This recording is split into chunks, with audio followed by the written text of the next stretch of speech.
বাংলাদেশ থেকে একটা বড় খুনিকে এসটিএফ অ্যারেস্ট করেছিল, জেনে রাখুন। যা নিয়ে বাংলাদেশে অনেক রেভুলেশন হয়েছিল। অন্য দেশের কথা আমি বলছি না, আমার বলার অধিকার নেই, কিন্তু আমি যেটা বলছি পয়েন্টটা।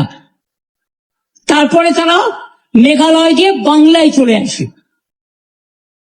বাংলায় যখন চলে আসে তখন আমাদের এসটিএফ তাকে ধরে, এটা তাদের ক্রেডিট।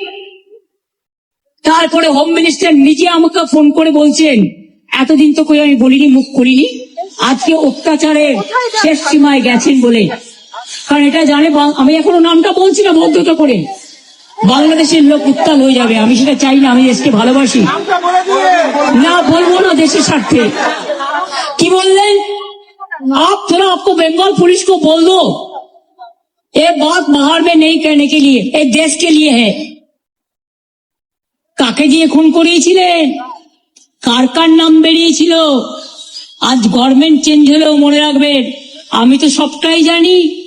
আমার হৃদয়টাই একটা কথা ভান্ডার, তথ্য ভান্ডার, সত্য ভান্ডার। আমি তো সম্পদের ভয়ে কর্মীদের জলে ভাসিয়ে দিয়ে দল ছেড়ে চলে যাব না। আমার তো এক সেকেন্ড লাগবে। আমাকে তো কতবার বলেছে, क्या चाहिए हर कुछ कर देंगे अगर आप हमको मदद करेंगे तो। শুনুন, আমাদের পার্টির একটা নীতি আছে, আদর্শ আছে, দর্শন আছে।